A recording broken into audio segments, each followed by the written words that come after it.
Esta sessão é uma sessão vamos dizer, de reflexão sobre alguns pontos que foram ditos, sobre alguns pontos que não foram ditos, uma oportunidade para os expositores agregarem alguma coisa, para que vocês perguntem, não é? E, da minha parte, o que eu vou fazer é levantar 4 questões, três que foram abordadas aqui. Uma foi uma pergunta de uma aluna que talvez não tenha sido suficientemente respondida e que é importante, e uma outra que talvez não tenha sido tocada como se deveria. Eu precisaria dizer também a vocês, antes, explicando um pouquinho por que a gente faz essas sessões, né? E que diz respeito também um pouco ao objetivo do curso. Nós estamos aqui num laboratório, não é? No laboratório que a pretensão é que ele seja científico. Um laboratório científico é dedicado fundamentalmente a rever as questões. Eu acho que já comentei com vocês logo no primeiro encontro, né, que a obrigação máxima que nós temos conosco mesmo e com a humanidade em todas as circunstâncias é sempre pensar um objeto desde outro ponto de vista. Já comentei com vocês que isso eu aprendi com o Wittgenstein, foi a única coisa que eu aprendi com o Wittgenstein, não sei mais nada dele. Lógica da linguagem, não sei nada disso. A única coisa que eu sei é isto, que é preciso sempre pensar desde outro ponto de vista, é preciso sempre mudar a perspectiva. Isso é uma máxima que se aplica a todo investigador científico, em qualquer que seja o campo, e que, portanto, se aplica ainda mais aqui no nosso campo, onde as coisas não são claras. Em engenharia, 2 mais 2 é 4, e um cimento A5 tal de cidade segura uma ponte. Aqui não é assim. Aqui a nossa responsabilidade com essa máxima é ainda maior. Nós temos que investigar as coisas. Portanto, em princípio, isso depois a gente vai voltar a tocar na parte da tarde, né? Em princípio, não há pressupostos que não tenham que ser analisados. E eu notei em alguns anteprojetos de monografia que algumas pessoas já partem de pressupostos como se eles fossem claros. Não. Os pressupostos têm de ser analisados. Os pressupostos têm de ser revistos, né? Eu acho que essa é a nossa obrigação. É a obrigação de todo investigador científico, não é? E mais ainda é a nossa. Então é um pouco com esse... é totalmente com esse objetivo que essa mesa de reflexões se faz, né? Então, as minhas questões, e sempre com este objetivo de rever, de pensar. A chance que nós temos de pensar é agora. Depois, na atividade de cada um, não há tempo sequer para pensar, não é? A gente tem que reagir imediatamente a queima-roupa em cima do fato. Então, a cabeça tem que estar preparada, e o tempo de preparação é aqui, não é? Uma primeira questão que foi largamente tocada nas exposições dos 2 convidados, a relação entre cultura e coesão social. E o uso que se faz hoje, não é, argumentativo ou efetivo, não é, da cultura como elemento de coesão social. A cultura, de fato, funciona com este objetivo, não é? Eu mesmo já tive a ocasião de comentar com vocês, a função da cultura é favorecer o reconhecimento, é acolher, é abrigar, etc., etc. Qual é o problema? O problema é que a arte, habitualmente colocada dentro da cultura, nem sempre tem por objetivo a coesão social. Muito pelo contrário. Uma boa parte da melhor arte tem por objetivo a corrosão social. A corrosão social. Na melhor das hipóteses, o que a gente pode dizer é que a arte tem por objetivo a revisão do tecido social para regenerá-lo.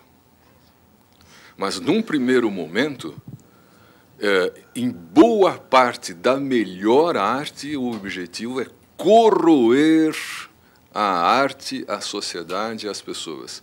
Foi assim com Joyce, que corroeu a linguagem, foi assim com D.H. Lawrence, que espantou a moral da época, foi assim com os cubistas, é assim com todo mundo.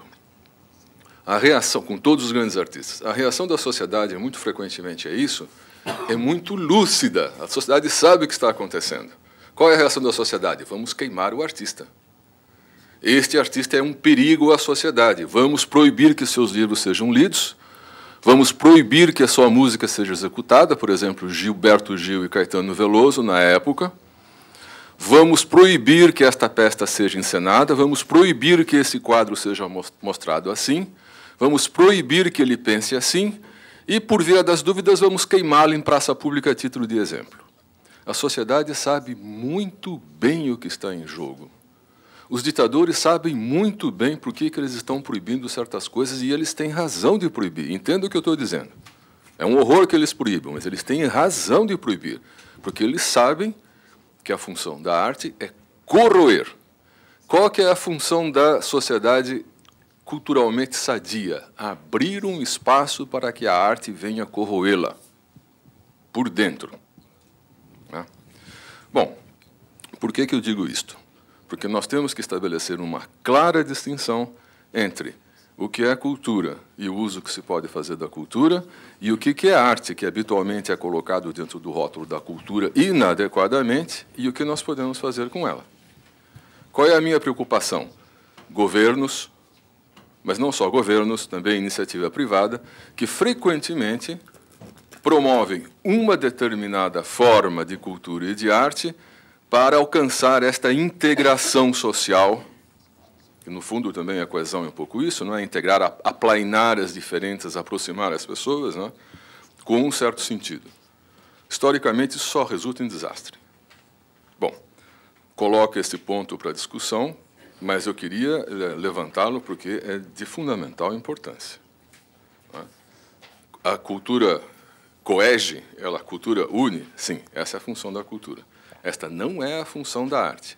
Esta não é a função de toda a arte. Alguma arte pode fazer isto. As artes que se aproximam mais da cultura podem fazer isto. Em cultura e arte, nada é 0 ou 100. Aqui tem uma com 10, uma com 20, o grau dela de coesão é 20, o outro grau dela é 100, o outro grau dela é 80. Não é? Geralmente, as artes de vanguarda, a coesão é 0, a corrosão é 100. Cultura folclórica, a coesão é 100, a corrosão é 0. Qual é a chance de uma sociedade sobreviver se ela não for devidamente corroída? É uma pergunta. Então, essa é uma questão. Não quero me delongar mais, então essa é uma questão. Primeira questão. Né? Segunda questão, que eu acho que a gente sempre tem que voltar a ela, porque ela é a questão do momento no Brasil e nunca é suficientemente desenvolvida. Mercado. Por que o mercado? Por que o mercado? O mercado é o Satã, é o grande mal. É o grande mal. Não é? É o grande Satã. Bom, o ponto que eu vou levantar para vocês é que, desde que a sociedade existiu, e desde que existiu a cidade, como já foi colocado aqui, né, e desde que existiu a arte, o mercado existiu. Qual era o mercado do Michelangelo, do Rafael e do Da Vinci? A Igreja Católica, os príncipes. Qual era o mercado do Zola, do Victor Hugo? Era o mercado das pessoas que estavam lendo o jornal pela primeira vez e vendo o folhetim pela primeira vez. Qual é o mercado do Joyce? As 500 pessoas que compraram os primeiros 500 exemplares que foram rodados em Paris, etc. O mercado é aquilo que, na história da cidade, da arte e da cultura, permite que a arte e que a cultura sobreviva. Quem está numa ponta do mercado? O governo, a iniciativa privada, eu como consumidor, o que for. O mercado é a essência da cidade. Vocês viram aqui, a cidade surge como o quê, fundamentalmente? Como um campo de trocas, codificado, esclarecido, que favorece as trocas. É assim que surgem as coisas. Não há a menor possibilidade de a gente abolir o mercado. não se abole o mercado por decreto. O que se pode fazer? Se pode coordenar o mercado, se pode complementar o mercado, se pode até, eventualmente, intervir no mercado quando alguma coisa escapa de controle. Não se pode abolir o mercado. Não se pode abolir o mercado. No Brasil, continuamos vivendo sob o império da satanização do mercado. Isto não é sério, pelo menos num ambiente de um laboratório. Questões que temos que levar em conta. Uma questão que está ligada a isto que foi colocada por uma aluna ontem. Não é? Ela fez a pergunta mais ou menos assim: gostaria de ouvir mais sobre essa história do darwinismo cultural. Ele está ligado com o mercado? Eu não sei se está aqui quem fez a pergunta, eu só ouvi, estava de costas, mas a pergunta me ficou na cabeça. O que é darwinismo cultural? Vence só o mais forte? Vence só o melhor? Quem é que vence? Em certos momentos, a gente tem que deixar cair um pouco a máscara do bom comportamento, do bom mocismo, do politicamente correto, não é? E dizer as coisas mais ou menos como elas são. Nós somos todos maiores de idade. Aqui, muitos de nós são casados, têm filhos, etc. E tal. Quer dizer, a gente já pode aguentar certas verdades, não é? No campo da arte, vence frequentemente, não sempre, o melhor. Quem é o melhor? Mas tem a questão. Quem é o melhor? O melhor, por exemplo, nós sabemos isso. O que é arte? Uma definição das mais precisas que eu conheço é o seguinte: arte é aquilo que os melhores artistas de momento dizem que é arte. Ponto. Você não é artista, você não tem o que falar. Você pode se revoltar. Faça a sua arte. Se a sua arte for considerada melhor pelos melhores artistas do momento, será arte. Se não for, não é. Isso é injusto. A vida é injusta. A vida é injusta. Bom, isso quer dizer que os melhores sobrevivem? Não. Muito frequentemente, os melhores morrem. O que nós podemos fazer pelos melhores? Ajudá-lo? Eventualmente. Mas uma coisa é preciso ficar bem clara, porque eu estou cansado de ouvir isso em reuniões de preparação, de sei lá o que, comissões nacionais de cultura, etc. Tal. Eu tenho direito ao que o Estado promova a minha arte. Não, você não tem esse direito. Você não tem esse direito. Por que você não tem esse direito? Porque a arte não é uma necessidade. A arte é um desejo. E o Estado não está aí, e nem o Estado, nem a iniciativa privada, para promover o desejo de ninguém. Eu tenho um desejo carnal e quero ser satisfeito. Problema seu. Eu tenho o direito de ter tantas relações sexuais por ano ou na minha vida. Ninguém vai garantir esse direito seu. Então, darwinismo cultural. Qual é o alcance disso? Como que a gente pode enquadrar isso adequadamente? O que fazer para corrigir aqueles casos em que é patente que alguma coisa é boa e não está sendo suportada? Essa segunda questão se liga com a terceira, que eu acho que é uma que não foi abordada suficientemente aqui, embora na última parte de ontem, na entrevista, na exposição do Mirais, ela foi mencionada. Um pouco de raspão, mas nós não entramos nela, não é? Qualidade. Neste módulo, não se discutiu a questão da qualidade. A questão da qualidade tem que ser discutida. Nós discutimos qualidade dos remédios. Nós discutimos qualidade do transporte público. Nós discutimos qualidade dos carros. O presidente da Toyota teve de humilhar-se em público pelos problemas que o carro dele provocou. Em cultura e em arte, nós temos de discutir qualidade. Muito bem. Quem é que discute qualidade? Eu já falei para vocês. Quem discute qualidade da arte são os artistas. Junto com os críticos, junto com os curadores, junto com os museólogos. A sociedade não pode intervir? Pode. Nem sempre o desejo da sociedade é respeitado. O que vai fazer? Você não gosta dessa arte? Promova outra. Promova outra. Qualidade. Nós temos de discutir qualidade. Quem tem capacidade para promover, para propor a melhor forma de arte? Mas quem vai julgar qual é a melhor forma de arte? Quem vai julgar? Vai julgar por força? Vai fazer votação? assembleia em praça pública, vocês preferem Joyce ou preferem Silvio Santos? Quem vai ganhar? Vocês preferem Pride and Prejudice, que estava passando ontem na TV, da Jane Austen, não é? Orgulho e Preconceito, ou preferem Big Brother Brasil? Ah, Big Brother Brasil é o melhor. Quem julga a qualidade? É muito delicado. É muito delicado, mas não pode ser evitado. Essa discussão não pode ser evitada nunca, nunca, nunca, nunca, nunca. Né? Com isso foram 3 pontos. O último, que está de alguma maneira relacionado com isso, ele foi abordado, mas acho que seria interessante a gente voltar a discutir a ele, a questão da proximidade, que foi também levantada ontem no final da intervenção do Miralles, né? Enfim, qual é o problema, qual é a questão da proximidade, o que é a cultura de proximidade, o que as políticas culturais de proximidade estão gerando ou estão deixando de gerar, estão vendo ou não estão vendo.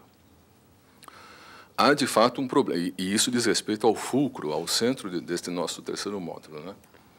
Há, de fato, uma questão muito séria envolvendo a ideia de cultura de proximidade.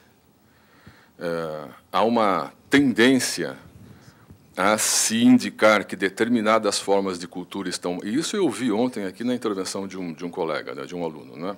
Isso apareceu de maneira claríssima aqui. Há uma tendência de considerar que certas formas de cultura estão mais próximas das pessoas e, portanto, têm de ser atendidas, e outras formas estão mais distanciadas e não têm de ser atendidas, né? Frequentemente, há uma tendência a se identificar proximidade com este entendimento atual de diversidade, né, que diz que diversidade, o que é diversidade? Ah, são as minorias, ou são as minorias oprimidas, ou não são bem as minorias, no caso das mulheres. As mulheres são maioria no mundo, mas não são minorias, mas são categorias da população oprimidas, não entendidas, etc. e tal. Enquanto que a cultura distante, para dizer, se tem uma cultura de proximidade é porque tem uma cultura de distante, né? Os termos têm um sentido específico. Enquanto a cultura distante, por exemplo, é a cultura universal. Isso é claríssimo. Ah, Monet é universal. Não entra na cultura de proximidade. Nada mais próximo de mim do que Monet. Nada mais próximo de mim do que Dante. Nada mais próximo de mim do que Sófocles, ou quem quiserem, né? Cervantes, o que for, Camões, nada mais próximo. Nada mais próximo. Então, o que a gente vê, e onde eu quero chegar, é que em disciplinas novas, em campos acadêmicos novos, como a política cultural, há um momento em que é preciso balizar o terreno com conceitos claros, com denominações, etc., etc. E, nesse momento, surgem exatamente esses conceitos, esses nomes, essas palavras, que, no entanto, frequentemente carregam mais problemas do que resolvem. O campo da política cultural está minado por uma série de conceitos que, aparentemente, todo mundo entende, que, aparentemente, são claros, mas que não são bem assim. O que está por baixo de uma ideia, de um conceito como este, proximidade? Por que eu vou apoiar culturas de proximidade ou políticas culturais de proximidade em detrimento de outra? O que justifica que eu faça isso? O que é, de fato, uma cultura distante? A cultura americana é distante e ela se contrapõe a uma cultura de proximidade, que é aquela que está no meu bairro? Ela se contrapõe? Ou ela se complementa? Ou ela é a minha cultura? Não pode falar isso, a cultura americana não pode falar isso. Existe um cosmopolitanismo? Este é um momento de um cosmopolitanismo ou não? Existem culturas híbridas, já para mencionar uma pessoa que está ausente, mas foi citada várias vezes aqui, não é? Uma cultura híbrida é feita de coisas distantes e de coisas próximas ou não é? Como separar uma coisa da outra?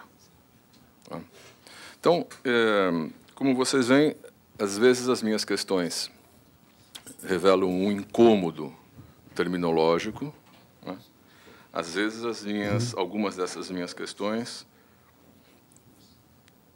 tocam em alguma coisa um pouquinho mais profunda, como a história da coesão. Deixo esses 4 temas para a gente voltar a discutir, si for el caso. Con la intervención de Teixeira, reflexionando sobre el papel de las artes dentro de las políticas culturales y de las políticas culturales locales, me permite introducir una reflexión que en la gestión cultural hemos de tener muy presentes. Las políticas culturales son grandes contenedores,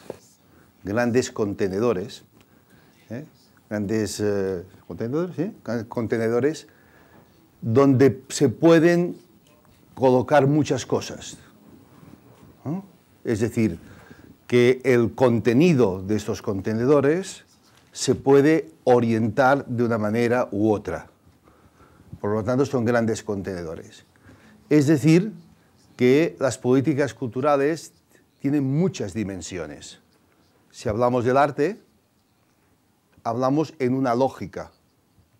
Si hablamos de la dimensión política y social, hablamos con otra lógica. Si hablamos de la participación a la vida cultural como un derecho, hablamos con otra lógica. Entonces hemos de saber que cuando gestionamos políticas culturales hemos de entender estas lógicas y estos códigos, que son diferentes. No nos han de perder, no podemos hacer un código único. Y esto es uno de los peligros más grandes de las políticas culturales, quererlas pasar por un solo código. Cuando Teixeira explica muy bien en su libro y hoy que no toda la cultura es arte y el arte no es toda la cultura, nos está diciendo que cada cosa la analicemos con su propio código. Claro, cuando gestionamos, nosotros a veces en las políticas culturales locales, al ser más pequeñas, nos toca a veces, cuando trabajamos en ciudades o en municipalidades pequeñas, nos toca, lo que decimos en España, ser a veces gestores culturales generalistas. Es decir, en las grandes ciudades la gente se especializa. El que está en un museo de arte no está preocupado por la vida cultural de una comunidad. Pero a veces en ciudades pequeñas, pues la gestión cultural tiene que tener una visión global. Entonces, ¿cuál es la competencia, la capacidad que ha de tener el gestor cultural? De saber en qué código está trabajando en cada momento. Puede tener diferentes proyectos, puede tener un equipamiento de excelencia y de calidad artística y un equipamiento comunitario de ayuda. Entonces, te ha de saber que no funcionarán en la misma. No podemos, además no se puede ni comparar, porque es comparar peras con manzanas, son diferentes y están todas en el mismo frutero. Entonces, esto es muy importante tenerlo presente. Cuando nosotros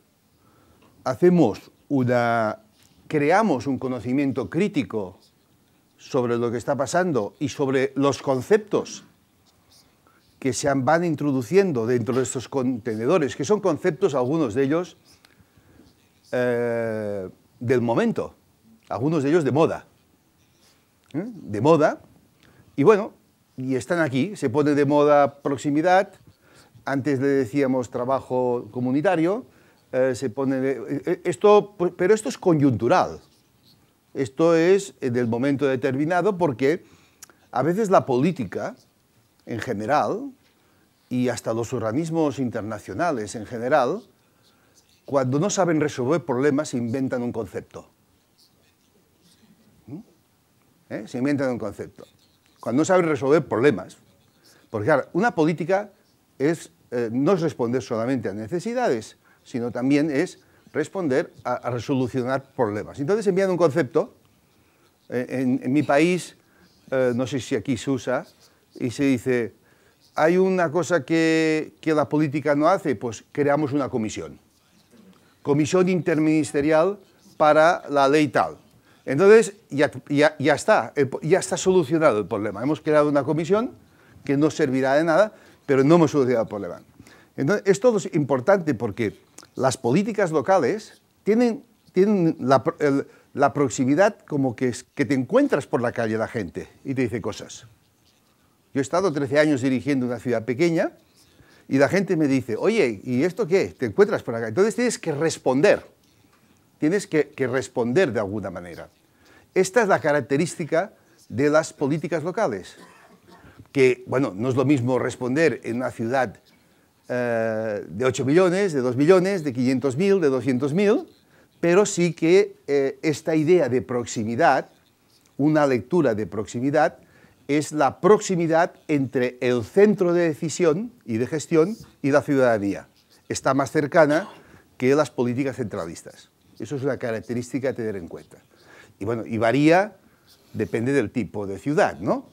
Pero si es una ciudad pequeña, pues tú conoces a toda la gente, las encuentras todo el día y hasta muchas veces no sales a la calle para que, cuando eres responsable cultural, para que no te hablen de los temas culturales. Te vas al cine de la ciudad de al lado, porque te vas al cine y te encuentras operadores culturales que te están todo el día hablando de esto. Eso es una cuestión. ¿Cuál es la característica más importante de la gestión cultural? Fíjense bien, en estos conceptos están aquí. Y trabajaremos unos, podemos el desarrollo, podemos poder muchos. Pero lo que necesitamos es saber fundamentar y argumentar bien nuestras políticas culturales o nuestros programas. El saber el por qué lo estamos haciendo, a qué responden, más allá de las consignas que en un momento estén de moda o den. Lo que tiene que saber el gestor cultural, más allá de su administración, organización, es que él tiene que saber el por qué está proponiendo una acción. Ha de saber argumentar bien. Y para argumentar bien, esto es fundamental casi una nueva mentalidad en la gestión cultural. Es decir, argumentar quiere decir basar la acción en un conocimiento previo. Y venimos de un entorno donde lo que, no sé, aquí en Brasil, pero en mi país se ha valorado mucho lo que yo digo gestores culturales activistas, que hacen muchas actividades, responden a muchas y dices, ¿y esto por qué? Y no saben responder a este tema. O porque el otro lo hace, porque me han dicho, porque no sé qué, pero no hay... Es decir, es una acción, hasta en España, en los primeros años de la democracia, estos gestores culturales se convirtieron en un peligro para la propia institución cultural. Porque llegaban casi a un activismo, porque no sabían pasar de la política de mucha actividad, de hacer muchas cosas, a la política de opción, de tomar opciones. ¿Qué es lo que caracteriza la política cultural? Porque como no podemos abarcar todo, tenemos que tomar opciones. Y esas opciones nunca serán objetivas, porque no hay objetividad. Pero el que no exista una objetividad numérica, como hablábamos ayer de los indicadores, esto no quiere decir que esta opción no sea el resultado de una reflexión intelectual, crítica, basada en el conocimiento disponible, en el que uno tiene en un momento determinado. Y dice, sí, yo con lo que sé y lo que dispongo he tomado esta opción. Y esta opción no sé si es objetiva, yo no lo sé, pero está argumentada. Esto es lo que requiere la gestión cultural contemporánea.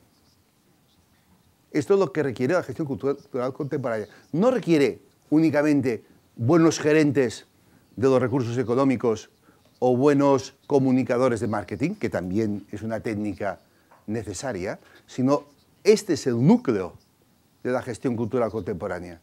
Porque como las cosas están cambiando tanto, este proceso no lo haces tú ahora para 4 años, como es el paradigma de la planificación estratégica. Reflexiono ahora aquí, hago un plan para 4 años y durante 4 años no tengo que pensar nada. Tengo que actuar. esto ya está superado.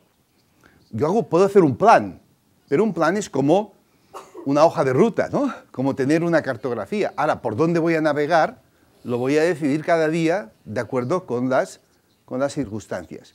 Por esto yo decía desde la primera semana la gestión cultural, las políticas culturales como campo de complejidad. Es decir, no hay soluciones, es necesario una reflexión sobre el conocimiento disponible permanente, hemos de pasar de la acción a la opción, hemos de prestigiar la toma de decisiones, hemos de actuar de forma inteligente, es decir, una gestión cultural inteligente, y esto creo que las políticas culturales locales lo reclaman, porque la realidad, el diálogo con la realidad, te obliga a tomar decisiones permanentemente. Yo creo que esto es importante. Y además, por experiencia propia, les digo que las políticas culturales locales es el gran laboratorio de esto. Yo sinceramente, cuando llegué a una política más nacional e internacional, todo lo que había aprendido en la política local era la base de lo que yo sabía. Yo no había aprendido nada. Cuando yo empecé a trabajar en cooperación cultural internacional, yo no había estudiado diplomático ni relaciones internacionales, no tenía ninguno de los conocimientos, pero aplicaba lo que yo había aprendido en 13 años de gestión cultural local. ¿Y qué aplicabas? Pues herramientas fundamentales, como son saber que tienes que recibir y escuchar a mucha gente, que hay una pluralidad de actores, que no puedes tú dirigir la política, que si tú la puedes orientar solamente. Había aprendido una serie de cosas, que yo no dirigía la ciudad, sino yo facilitaba a los actores de la ciudad. Yo aprendí unas habilidades y hasta di que aprendí pues, una manera de hacer, una forma de hacer, que te da esto que podríamos llamar proximidad o política cultural local. El concepto es igual, porque el concepto van variando, algunos de ellos, y tienen su función. Y por último, creo que si las políticas culturales locales es un campo de complejidad y por tanto requiere una nueva mentalidad de gestión y por lo tanto es un lugar donde constantemente hay un flujo entre acción y reflexión y esto da un conocimiento que es imprescindible en lo local, hemos de ver otra cuestión fundamental del debate. La política cultural local se ha de estudiar la relación entre lo local y entre este caso, pues, en su caso, y lo federal. Es decir, una política sectorial o una política territorial tiene un diálogo con otros tipos de políticas. Es decir, la relación entre lo local, lo estatal y lo federal, los tres niveles creo que tienen aquí, local, estatal, esta relación es un campo importante a tener en cuenta. Alguien preguntaba, ¿cómo es la realidad electoral en España? Pues es la misma, pero hay lo local, lo regional, lo nacional, es igual. Entonces, la interrelación de estos tres tipos de políticas es importantísima, porque cuando se mueve una, repercuten las otras. Y a una le puedes dar una importancia o más o menos importancia, en la medida que esta relación es una relación importante a tener en cuenta, porque de aquí sale el papel de las políticas culturales locales. Cuando hablamos de descentralización, quizá descentralización no es tan importante, sino es importante qué peso le das a cada una de ellas. Por ejemplo, nosotros, en los primeros años de la democracia, en España cuando estábamos en la transición, corría un principio que no se ha conseguido, que decíamos, queremos una democracia donde el presupuesto de toda la nación se reparte 50% el gobierno central, 25% regional y 25% local. Así, el pastel Este era nuestro modelo de democracia. No lo hemos conseguido. No lo hemos conseguido. Lo local aún está en el 14%, más o menos, en el 14%. Y está en el 14% igual que estaba en el inicio de la democracia, que estaba en el 13%. ¿Qué quiere decir? Que creció lo regional, y entonces decíamos, esto sería un modelo justo territorial. Esto era no sé si es verdad o no, pero era una... Cuando discutíamos de política, decíamos, esto sería una buena distribución, porque esto representaría, pues, que hay un 25% de poder local que tendría una autonomía, un 4% era euromodelo. Esto es una relación entre lo nacional, lo regional, lo federal, lo estatal y lo local, entre ustedes. Y eso es un tema que, en la medida que uno juega un papel, juegan otros. Y cada uno tiene su rol, y su prestigio, y su popularidad. No entran en contradicción las políticas locales, estatales o federales. No entran en contradicción. A veces las hacen entrar en contradicción. A veces se hacen entrar en contradicción, pero son para otros fines que no son los fines culturales, que es otro problema. O a veces en mi país, cuando lo local es un partido político, lo regional es otro partido político, se usa lo regional para hacer debate político intentando anular lo local, ¿no? Porque lo local es de una tendencia, lo regional es de otra, y entonces aquí hay unas tensiones. Y estas tensiones forman parte del juego político. Por lo tanto, es una variedad de tener en cuenta. Pero también hemos de tener en cuenta, y lo digo porque es el mismo tipo de relación, que siempre la cultura tiene una relación con nosotros, las políticas culturales tienen una relación con las otras políticas educativas, sanitarias, defensa. Por tanto, la relación entre lo sectorial de cultura con lo otro, esto es un elemento importante que siempre tenemos en políticas culturales. Ganar. Por eso a veces decimos, el presupuesto de cultura es el 1%, el 2%, el 3%, el 4%. Decimos esto porque es una relación entre lo sectorial y lo general. Y esa es una relación a tener en cuenta. Si cruzamos la relación sectorial y lo general, que es una relación clásica en los estudios culturales, que parte, y lo relacionamos también lo local, lo estatal y lo federal, tenemos una buena idea de cuál es la realidad en la que tenemos que trabajar. ¿Por qué? Porque veremos la cultura cómo se distribuye en estos tres niveles territoriales.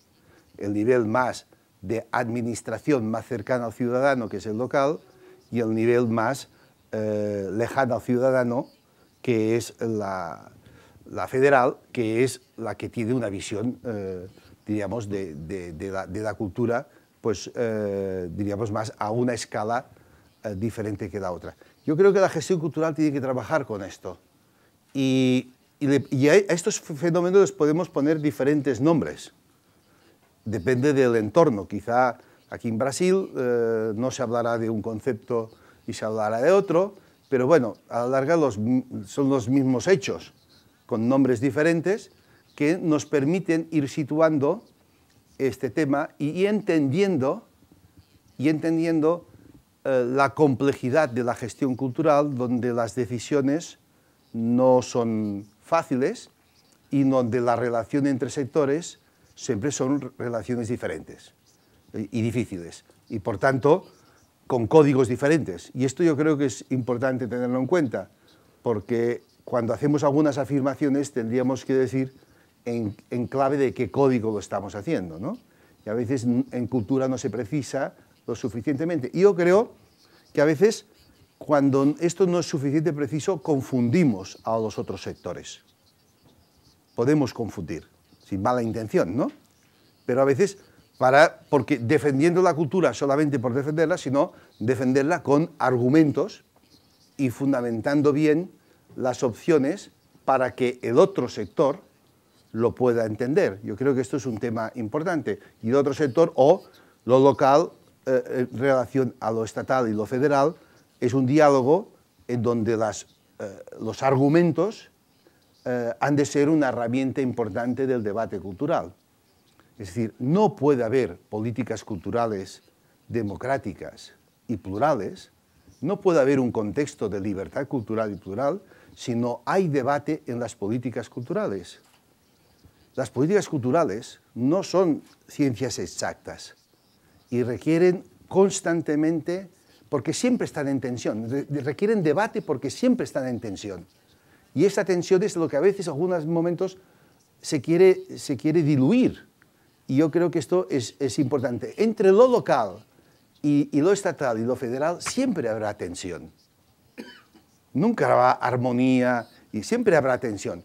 Y esta tensión es la que nosotros hemos de trabajar. Y yo creo que esto es el papel de la gestión cultural como intermediarios o como portavoces de estas políticas culturales locales en diálogo con otras políticas culturales que se den en el territorio. Yo lo dejo aquí y después ya seguiremos. Teixeira planteó varios temas. Yo los he leído a partir de la experiencia mexicana y sobre todo de la experiencia de la Ciudad de México.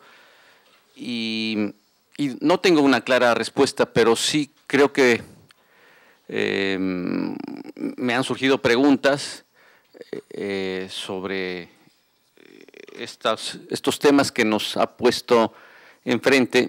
En particular, creo que hay tres cuestiones que están plenamente relacionadas. La primera cuestión es la de la cohesión social, porque yo comencé mi primera participación preguntándome sobre el papel de lo local, de las políticas culturales locales para favorecer la cohesión local. Manifesté mis reservas, pero creo que es conveniente hacernos la pregunta y las distintas opciones de respuesta. Bajo el paradigma de la ilustración, bajo el paradigma de la universalidad, la cultura es un cemento social. Es decir, la cultura es aquello que son las grandes creaciones humanas, es la segunda naturaleza humana, en algunas expresiones se llega a decir, es aquello que nos permite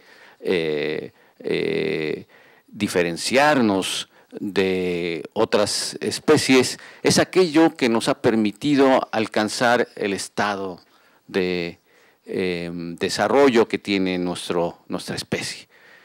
Pero bajo el paradigma de la diversidad, que es el paradigma dominante, la cultura ha dejado de ser el cemento social y ha empezado a verse como el gran instrumento de separación, el gran instrumento de pugna incluso. Pensemos en la cultura árabe o musulmana, que se presenta como algo diferente y algo que ya es motivo de reserva, es motivo de distancia, motivo de separación. Esta tensión entre lo universal y lo particular que se está viviendo en nuestras sociedades ha profundizado, me parece, la reserva hacia la cultura. Y la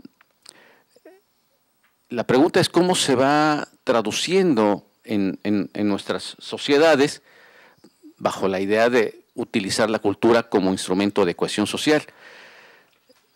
Esto nos lleva, digamos, a pensar en otra cosa, que es la gestión de los intereses públicos. Cuando Alphonse Martinel, Eduard Miralles nos recuerdan que lo público no se identifica con la administración pública, creo que es muy acertado, muy iluminador. Desde mi punto de vista, el sentido de lo público no es otro, sino que gestionar los intereses privados. Yo no creo que el sentido de lo público pueda ser distinto al interés de los ciudadanos. El sentido de lo público es que mis intereses puedan ser gestionados a partir de un aparato construido, diseñado por la sociedad, pero al mismo tiempo el sentido de lo público es reprimir aquellos intereses privados que obstaculizan que el conjunto de la sociedad alcance cierto nivel de desarrollo equitativo, igualitario. Por eso lo público comienza poniendo límites, como lo que normalmente está en las sociedades democráticas, los límites a los monopolios, que es la manera de poner un límite a los intereses privados y decir, si tienes derecho a competir, tienes derecho a desarrollar una actividad económica, pero no tienes derecho a que tu actividad económica aniquile la actividad económica de los otros. Se aceptan ciertos monopolios, por ejemplo, el monopolio de los creadores sobre el beneficio de su obra. Es un monopolio que se acepta en las sociedades modernas, se acepta como un estímulo a la creatividad, se acepta el monopolio del Estado para ejercer la violencia y para ejercer la regulación. El monopolio tiene el monopolio del Estado para legislar, el monopolio del Estado para garantizar que los ciudadanos encuentren seguridad a partir de esto. Pero esos monopolios no tienen más sentido que garantizar el desarrollo de la sociedad y sobre todo el desarrollo de los individuos. Aquí, entonces, creo que podemos empezar a pensar en cuál es el impacto o cuál es la relación entre cultura y cohesión social. Porque, por un lado, hemos identificado la cultura como algo bueno, que por sí mismo nos podrá garantizar cohesión social, y bajo el paradigma de la diversidad, la cultura puede ser lo contrario, puede ser algo que esté separando a los grupos, que deje de cumplir el papel de cemento social que bajo el paradigma de la universalidad se le asignaba. En todo caso, las políticas culturales de cohesión social tenderán a reivindicar la diferencia, a poner límites incluso a la diferencia, a controlar las expresiones distintas de los grupos sociales que atentan contra otros y eventualmente a promover el intercambio, a tratar de que los grupos sociales se sientan incompletos si no entran en relación con otros. Hay un punto que cuando se realizó el año pasado en México el foro, la reunión iberoamericana sobre políticas culturales locales o municipales, me tocó presidir una mesa sobre cohesión social. A mí me molestó un poco el tono de la mesa, me molestó en términos positivos porque me parecía de una gran ingenuidad. Todo el mundo hablaba sobre las bondades de la cultura para la cohesión social. Yo les expresé que una política cultural sobre la cohesión social que no se exprese en dinero no es política.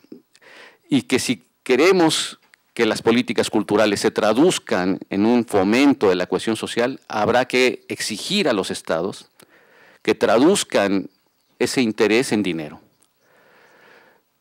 Una política de cohesión social supone el reconocimiento de que la cultura va a ser un instrumento de contacto entre los grupos sociales y que los grupos sociales recibirán apoyos económicos para fomentar ese intercambio entre los grupos.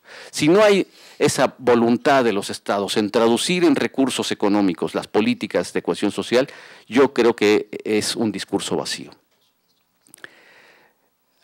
Tenemos entonces que procurar que esto se traduzca en términos de compensaciones económicas hacia ciertos grupos, en términos de políticas de intercambio entre grupos sostenidas con recursos o con programas públicos, de modo que las políticas de cohesión social dejen de ser políticas bonistas, políticas que simplemente se apoyan en la bondad de la cultura y pasen a ser políticas programáticas, políticas que se propongan el intercambio a partir de un compromiso público del Estado que asume el riesgo, que asume su obligación, que asume la inversión pública en función de este punto.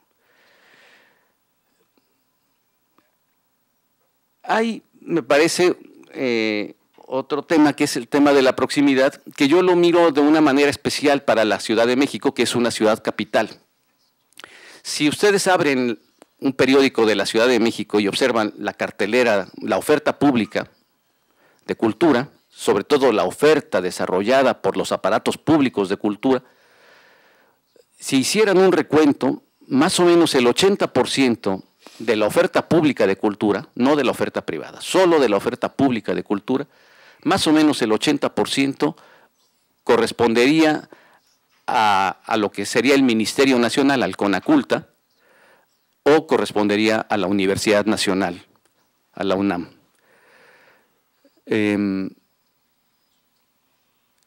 La UNAM, para ponerlos un poco, crearles una imagen, solo el aparato de difusión cultural de la UNAM cuenta en la actualidad con 1.800 trabajadores. Y esos… La UNAM es la Universidad Nacional Autónoma de México, ¿no? Esta gran universidad de 200.000 alumnos, un poco más, ¿no? Y que es una institución muy importante. El año pasado fue Premio Príncipe de Asturias. Yo les hacía bromas a mis amigos de la UNAM, decía que como una institución republicana podía aceptar un título de la nobleza, ¿no? Pero bueno, con mucho… el campus de la UNAM es uno de los sitios patrimonio de la humanidad que hay en la Ciudad de México. Ustedes han visto muchas imágenes, y cuando se fue el secretario general de la UNESCO se hizo una gran fiesta en el campus de la UNAM, y es otro motivo. Mis hijos están en la UNAM, yo no estoy en la UNAM, yo estoy en una humilde Universidad Autónoma Metropolitana, también pública, y entonces tenemos unos diálogos en mi casa bastante difíciles con mis hijos, pero ellos son unos alumnos orgullosos de la UNAM, pero la UNAM, con un aparato de este tamaño, realiza una oferta pública que se manifiesta en museos, orquestas, diversas… tiene radio, tiene televisión, en fin, que cubre buena parte del aparato cultural, más el del propio Consejo Nacional para la Cultura y las Artes, que tendrá en la Ciudad de México alrededor de unos 7,000 trabajadores, y cuya infraestructura de museos internos de la ciudad es una infraestructura riquísima. ¿Qué hace el gobierno local ante esta oferta? Este es un problema que no tiene la prefectura de Sao Paulo, pero sí tiene el gobierno de la Ciudad de México. Cuando en 1997 se eligió el primer gobierno elegido por los ciudadanos en la Ciudad de México, hasta ese año el gobernador del Distrito Federal era delegado por el presidente de la República, y en el año 97 se hace la primera elección. Los tres candidatos asumen la tarea de construir un aparato cultural y lo miran como un instrumento de gobernanza. Si va a tener un gobierno autónomo, es necesario que tenga también un aparato cultural propio. Pero ¿cuál es el futuro de un aparato cultural propio cuando tiene este gran conjunto de instrumentos culturales con los que no puede competir? Y la reflexión pasó más o menos sin que hubiera una gran conciencia sobre esto, de transitar de una política cultural que yo definí en un trabajo como asistencialista, es decir, aquellos lugares a los que no llegaba la acción pública del Estado, barrios populares, grupos marginados de poca presencia, grupos artísticos de poca presencia o poca calidad, que nunca serían contratados por el aparato cultural público, sí lo podían ser por el aparato cultural público de la ciudad. En fin, eso fue durante mucho tiempo lo que hizo el gobierno de la ciudad, a tratar de definir un perfil propio. Y esa búsqueda del perfil propio del aparato cultural de la ciudad se ha venido decantando por lo que podría ser este concepto de proximidad. ¿Qué se pretende con las políticas culturales de proximidad, digamos, lo que realiza el gobierno de la ciudad? Trabajar un tema que no trabajan los otros, que es el tema de la ciudadanía. Concebir que la ciudadanía no es algo dado, sino algo que se construye. Y que los otros aparatos, tanto la UNAM o el CONACULTA, que atienden lo que pudiera ser la alta cultura, tampoco cultivan. Lo que el aparato cultural público de la ciudad está tratando de hacer es desarrollar a partir de programas culturales la idea de que los ciudadanos tienen derechos y obligaciones. Y que esos derechos y obligaciones les comprometen a vivir juntos bajo un cierto orden en la ciudad que va más allá de la cultura. Esta búsqueda, digamos, este trabajo alrededor de la ciudadanía cultural, me parece que es un esfuerzo que se está desarrollando en forma exitosa en algunos barrios, pero que tiene enormes lagunas en la mayoría de la ciudad. Es un trabajo que todavía se está tratando de definir y de cimentar, y que a la larga va a ocasionar una modificación del conjunto de la administración cultural pública. Supone también la búsqueda del diálogo intercultural, el combate a la formación de guetos internos en la urbe, ¿no?, que para mí es uno de los problemas fundamentales que vive mi ciudad. En fin, esto es el parámetro de la proximidad. Dejo la distancia para los otros organismos públicos, los que se dedican a la alta cultura, a la ópera, a los grandes museos nacionales, a la gestión del patrimonio. Considero que en este punto es donde están la característica fundamental del trabajo de la administración pública local. Y esto va, digamos, a una modificación incluso de las tendencias generales de las políticas culturales, porque, digamos, conviven, desde mi punto de vista, tres tipos de políticas culturales. Hay políticas culturales que están muy preocupadas por una concepción humanística de la cultura, del arte, y que se preocupan mucho por la calidad.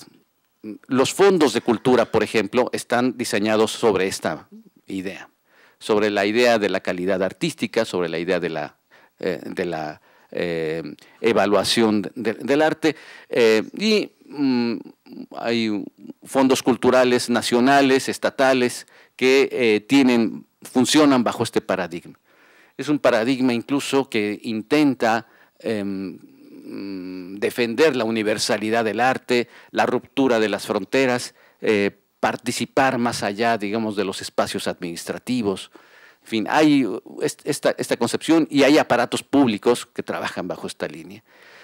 El otro paradigma, digamos, es el paradigma del mercado, de las industrias culturales, que se ha fortalecido también en mi país y me imagino que en toda América Latina, que está trabajando sobre la idea de la rentabilidad, sobre la idea de la cultura como espacio de desarrollo, como un recurso, como una bolsa de futuro, de empleo y de intercambios económicos, y que funciona también bajo una lógica también de universalidad, aunque el tipo de bienes culturales que se tratan de poner al servicio de la sociedad son bienes que proceden de básicamente en este momento de las nuevas tecnologías.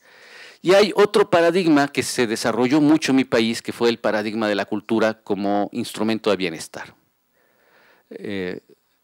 Desde aquí ha surgido este discurso de la cohesión social, solo que en mi país este paradigma tuvo un derrotero próximo al autoritarismo, porque ¿quién definía lo que los ciudadanos necesitaban en términos de bienestar, normalmente lo definió la administración cultural. Libros, por un lado, museos, patrimonio, etc. Estas políticas de proximidad, que yo las centro en la construcción de ciudadanía, cuestionan el paradigma del bienestar. Lo cuestionan básicamente porque el paradigma del bienestar tuvo una fuerte dosis de autoritarismo. Y las políticas culturales de proximidad solo tienen sentido bajo la lógica de la participación.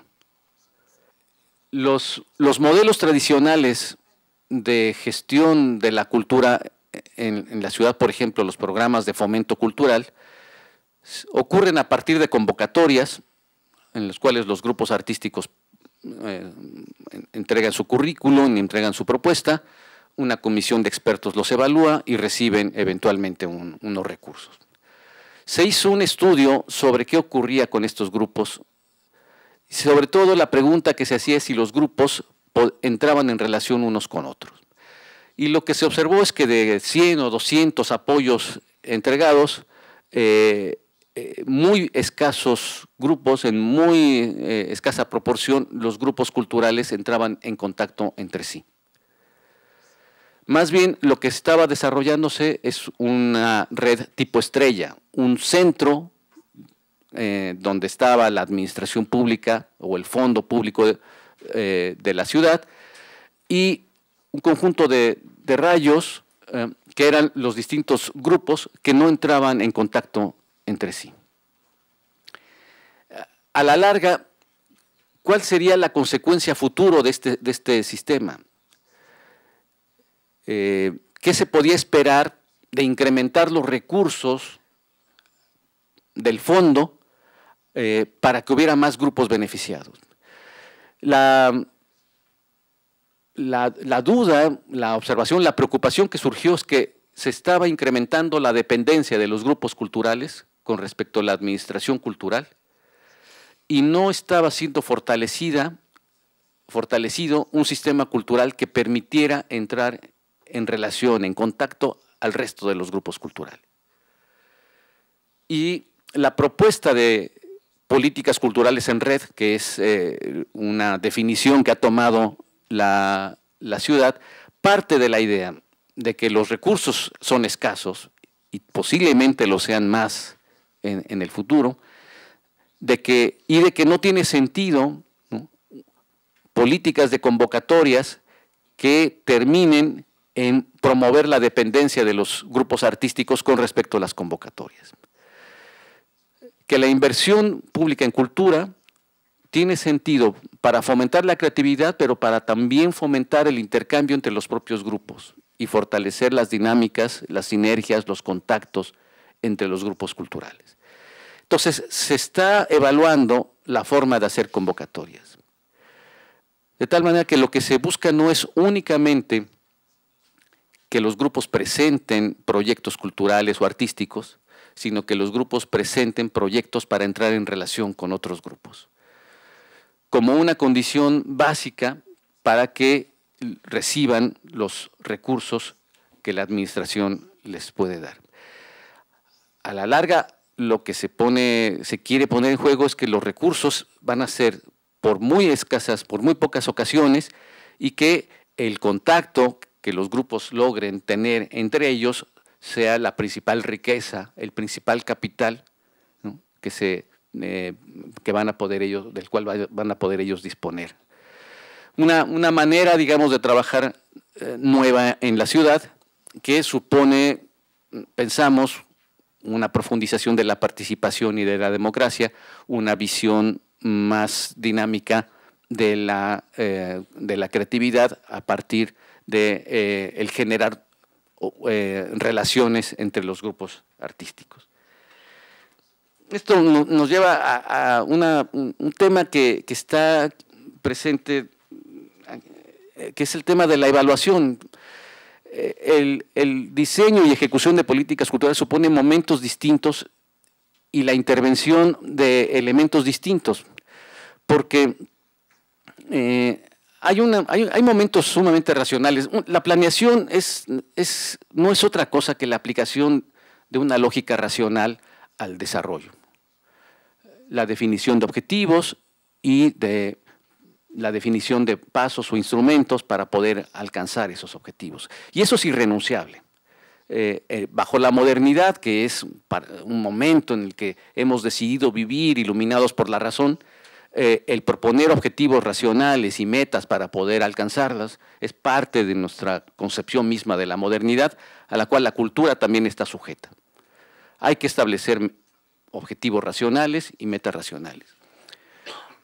Pero, como trataba yo de exponer en algún momento de mis participaciones, la decisión que se toma sobre un objetivo es una decisión afectiva, no es únicamente una decisión racional.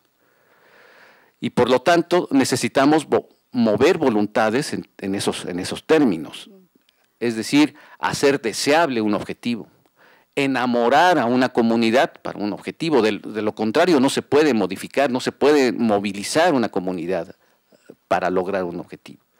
Y en el momento de la evaluación, tampoco es un proceso exclusivamente formal, no se trata de medir que se siguieron los pasos y que se logró tal o cual objetivo en términos cuantitativos, sino es un momento en el que se coloca las realizaciones bajo la contraluz de los valores.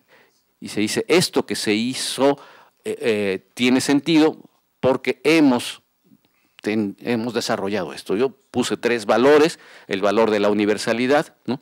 El valor de la democracia, el valor de la libertad, digamos, como objetivos que están, o como valores bajo los cuales mirar las realizaciones culturales en un momento determinado.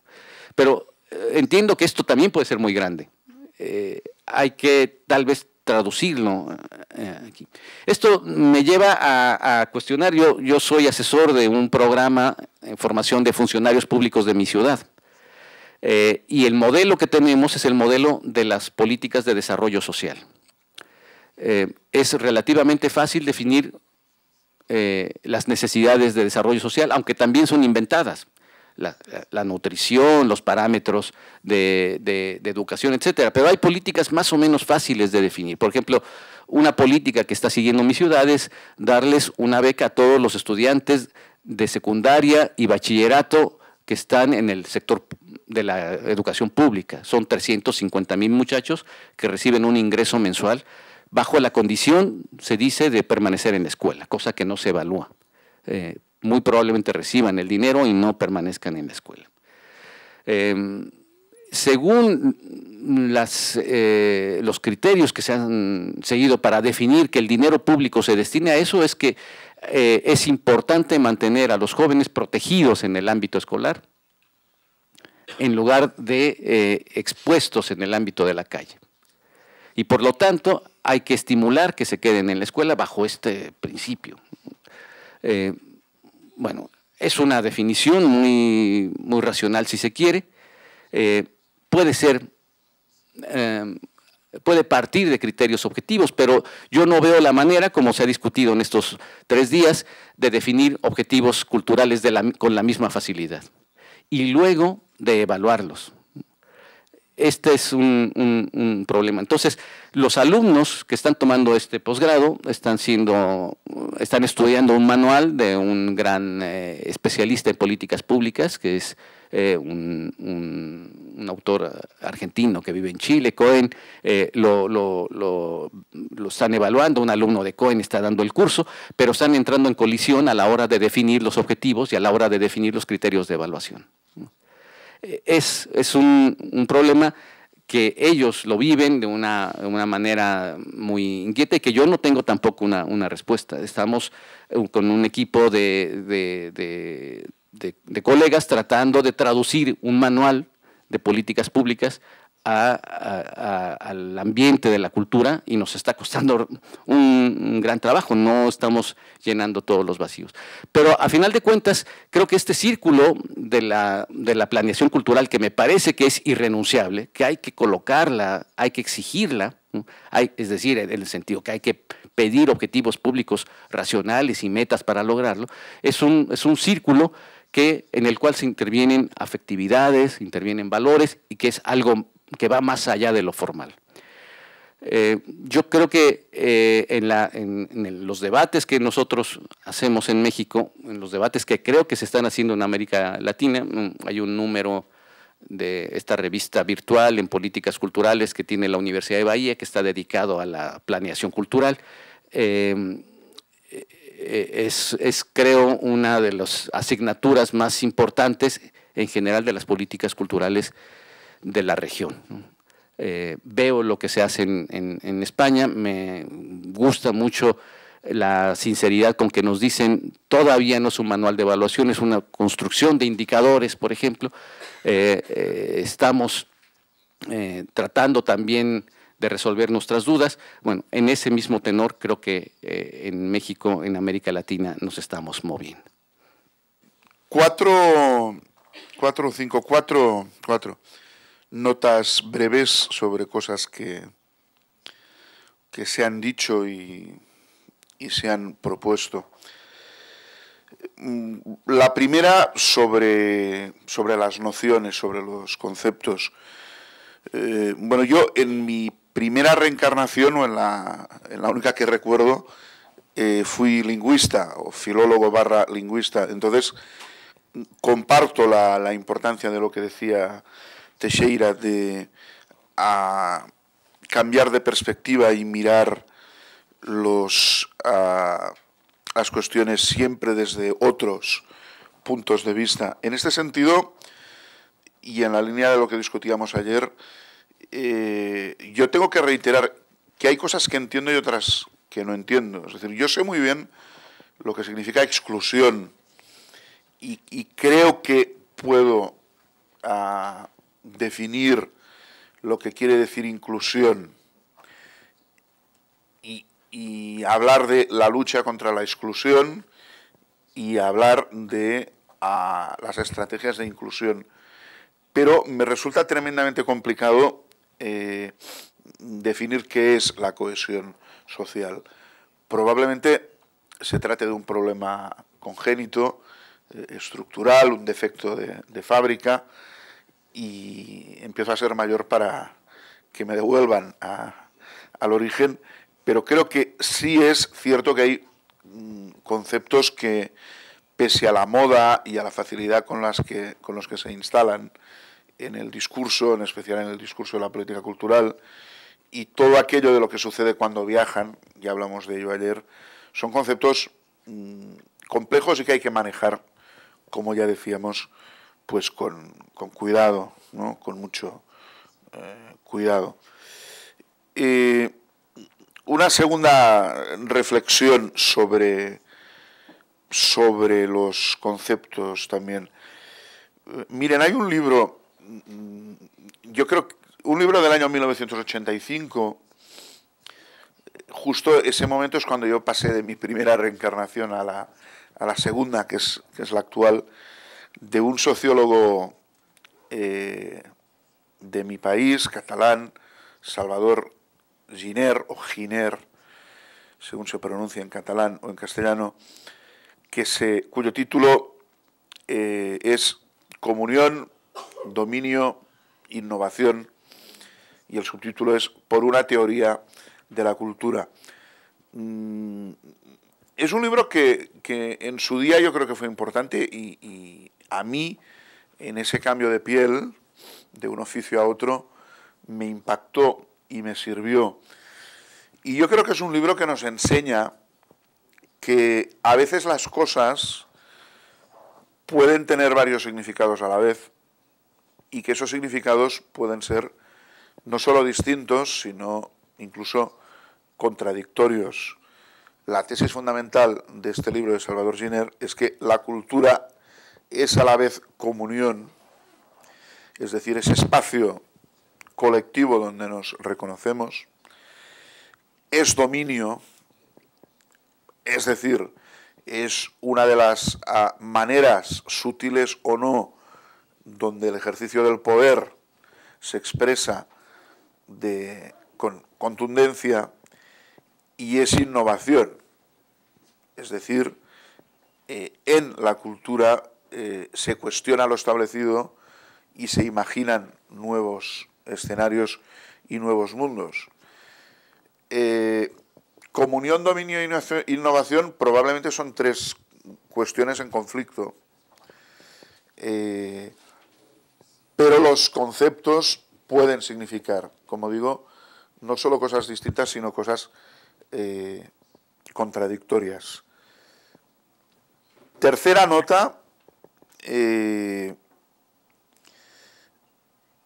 a partir de esta segunda. Yo creo que en el quehacer de la gestión cultural, lo importante no es decidir si la cultura es comunión, o si es dominio, o si es innovación, o si el arte es corrosivo o cohesivo, sino establecer de qué manera nos situamos en el centro de esta dialéctica y manejamos la tensión. Eduardo citaba tangencialmente este concepto, tensión, de la mejor manera posible. Yo creo que el gestor cultural, y esto es lo mejor y lo peor de su cometido, vive en el ojo del huracán de esta tensión o de este conjunto de tensiones. Y la tensión, como en un instrumento de cuerda, como en un violín o como en una guitarra, es necesaria para que la música suene armónica. Si las cuerdas de ese instrumento no están bien tensadas, la música no suena. Pero la tensión implica riesgo, implica equilibrio, implica dificultad y, claro, cuando tensamos una cuerda, la cuerda se puede romper. Justo el punto, diríamos, más brillante de la tensión, cuando el instrumento suena mejor, suele estar a pocos milímetros en el límite de la fractura. Y a mí me resulta interesante pensar en estos términos. Dicho de otro modo, nos manejamos en una esfera de tensiones entre muchas cosas, ¿no? Entre lo próximo y lo universal. Hay que buscar el punto vibrante entre lo próximo y lo universal. Entre lo corrosivo y lo cohesivo. Lo mismo, entre la sociedad y el mercado, entre la tradición y la novedad, la innovación. Yo creo que en buena medida el ejercicio del gestor y del diseño de las políticas tiene mucho que ver con asumir ese papel, explicado así, puede ser falsamente heroico, quizá no es tan heroico, pero sí de asumir riesgos y manejar esa situación que es de equilibrio precario, de inestabilidad, en definitiva de conflicto entre contrarios. Y yo creo que ahí está parte del pequeño secreto de esta cuestión, de este trabajo. Cuando no hay tensión, el violín no suena. En mi ciudad, los equipamientos de proximidad que se llaman centros cívicos y que se crearon a principio de los años 80 fueron importantes y fueron una contribución fundamental al panorama cultural de Barcelona cuando se planteaban este conflicto entre la proximidad y la universalidad, entre el barrio y la ciudad, etc. Cuando optaron por la comodidad del macramé, el yoga, lo barrial simple, no visible, seguramente vivieron más tranquilos y más relajados, pero han dejado de tener un papel importante. En esta misma ciudad, Barcelona, que tiene un museo de arte contemporáneo con una colección muy discreta, muy pequeña, porque en su tiempo no hubo la posibilidad de desarrollar una política de compras de obras y por una serie de razones, yo creo que el MACBA dio realmente un salto hacia adelante y empezó a ser un lugar importante para los ciudadanos, pero también para el mundo, cuando su dirección, y en concreto quien tripuló este cambio le vieron sentado encima de unas cajas hace un par de tardes, Manuel Borja Villel, hoy día director del Reina Sofía, se planteó cómo podía manejar esta relación entre un museo universal y el lugar donde está situado, un barrio conflictivo, el antiguo barrio chino, el Raval, y intentar articular esta tensión de intereses entre lo local y lo global, el arte y lo social. Y eso es difícil, probablemente no satisface a nadie, pero yo creo que tiene mucho que ver pues, con estas tareas de la gestión y de la gestión. Cuarta reflexión, van a ser 5, pero intento que sean breves. Más bien desde el oficio, desde la profesión y consecuencia de esta tercera. Alfons Martinell hacía referencia a que en muchos momentos la gestión cultural se convierte en activismo cultural, hasta el punto de que yo diría que además en nuestro país hay una palabra que equívocamente, hay una denominación muchas veces ha sustituido a la propia de gestor cultural. Muchos gestores culturales hoy en día se definen como programadores culturales. Y yo creo que esto es un estigma significante, es un estigma que tiene significación. Un programador es, por encima de todo, alguien que nunca está quieto, que tiene que llenar al máximo el calendario y que compra y vende actividades y eventos y propuestas. Claro, sin programación no hay vida cultural, pero probablemente este no es el objetivo de las políticas culturales. Y hoy en día, probablemente en el tránsito de una segunda generación de profesionales de la cultura hacia una nueva y tercera generación de profesionales de la cultura, no podemos ser solo programadores. Mi tesis es, resumiendo, que la primera generación de los profesionales de la cultura son administradores que se rigen con un criterio de eficiencia. El director de un museo tradicional o el responsable de una biblioteca o de un archivo tradicional es un administrador del patrimonio que lo que busca es una suerte de eficiencia que se deriva de que los objetos que custodia estén bien cuidados. No es importante que allí haya más o menos gente. Es más, cuanta menos gente haya, mejor, porque habrá menos riesgo, habrá menos peligro para los bienes, los tesoros que custodia. A los administradores culturales les ha ido sucediendo con los años una segunda generación de profesionales, los gestores, que trabajan no ya bajo el imperativo de la eficiencia, sino bajo otro imperativo que es el de la eficacia. Se plantean objetivos, tienen que dar resultados, y si los resultados de este año son mejores que los resultados del año pasado, probablemente estarán haciendo bien las cosas. Más programación, más actividades, más visitantes, más préstamos, más madera, ¿no? Como en la película de los hermanos Marx, más madera. Les cuento una anécdota en este sentido. En la institución donde yo trabajo, en el Gobierno Provincial de Barcelona, manejamos probablemente una de las redes de bibliotecas al menos la más grande de Europa y modestamente me atrevo a decir que una de las mayores del mundo. Una red con 200 bibliotecas que están en los municipios, con 2.100.000 usuarios, con una inversión económica importante y creciente.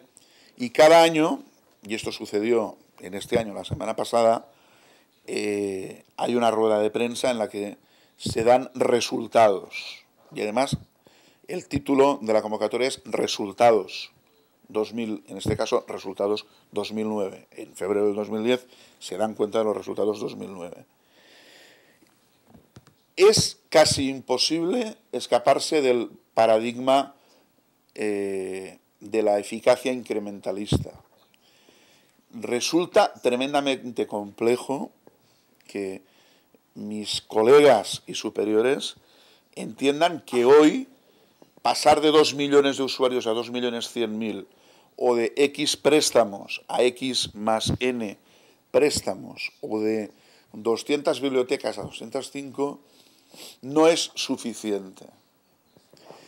Y que preguntas que no tienen respuesta, como ¿por qué con esa espectacularidad de los resultados y de los datos no crecen los hábitos lectores en las estadísticas que periódicamente se hacen sobre consumo cultural?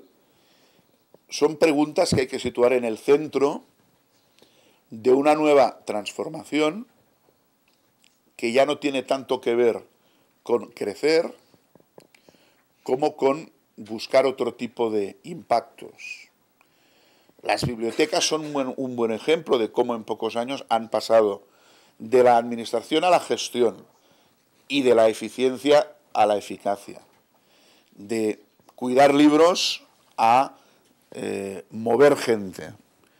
Pero en estos momentos las bibliotecas también son un buen ejemplo de algo que es urgente, y es que o somos capaces de dar otro salto más, y claro, saltar cada día es duro y es complicado, y que nos tenemos que plantear no solo la eficiencia y la eficacia, sino una cierta efectividad que tiene que ver con nuevos impactos, nuevas capacidades de incidir en transformaciones que son necesarias, como lo es, en este caso, la mejora de los hábitos lectores, la lucha contra la brecha digital, etcétera, etcétera. O podremos convocar cada año una rueda de prensa de resultados con números más espectaculares, pero sin un impacto real, no sé si explico bien lo que quiero decir, sobre aquellos problemas que son los fundamentales, que no están rodeando al crecer y al más madera, sino que tienen que ver pues con el abordaje de cosas que son distintas y que probablemente se sitúan muy bien en esas encrucijadas de tensión que señalábamos hace un momento. Quinta nota, todavía más breve, al hilo de lo que ha dicho varias veces Eduardo Nibón estos días y reiteraba en su intervención de hace unos minutos. Yo creo que uno de los retos de tensión también que a mí me provocan y me dan razón de ser intelectual y profesional es pensar en qué condiciones, pensar primero si es posible y segundo en qué condiciones es posible construir una nueva universalidad que sea compatible con la diversidad. Huyendo de los dos tópicos fundamentales que yo creo que en tanto que tópicos son discutibles y son falsos. Uno es el falso cosmopolitismo de la universalidad. Lo universal, decía William Carlos que lo universal es aquello local perfectamente realizado. El canon de lo universal es un repertorio de cosas muchas veces particulares y vernáculas ubicado en otro contexto. José Teixeira también ponía algunos ejemplos, creo, en su intervención inicial. Por lo tanto, yo creo que conviene releer las cuestiones relativas con el cosmopolitismo y con el universalismo, relativizándolas. Tanto como conviene relativizar el particularismo y el falso particularismo. Hoy en día, es cierto, la idea de diversidad choca especialmente con los nuevos fenómenos ligados a la hibridación de las culturas y al mestizaje de los ciudadanos. Un inmigrante pakistanés en Barcelona o en Bristol no es solo un inmigrante pakistanés, sino que es un personaje polifacético y poliédrico que puede tener en su personalidad ingredientes y componentes que tienen que ver pues con muchos hábitos y con muchas aficiones. Hay algunas buenas películas británicas sobre ese conflicto de las segundas y terceras generaciones de inmigrantes en ciudades del Reino Unido. Recuerdo una que se llamaba East is East, en España se tradujo como Oriente es Oriente, o una que se llamaba Yo quiero ser como Beckham, que contaba el caso de una niña, no recuerdo si india o de Pakistán, a quien le gustaba el fútbol y quería jugar al fútbol. Es decir, hay que deconstruir también esos falsos mitos de la diversidad cerrada y de la diversidad extremadamente localista, porque la hibridación y el mestizaje nos lleva a un panorama rico y complejo, pero distinto, y yo creo que hay que ponerlo a dialogar con esa pregunta sobre las nuevas condiciones que no sé si son posibles, de construir lo universal de una forma distinta, a partir de unos procesos canónicos de selección que no son los tradicionales. Creo que es un tema que también ha ido saliendo de un modo u otro en nuestras reflexiones y en las de ustedes, y que está bien recuperar aquí en este momento final.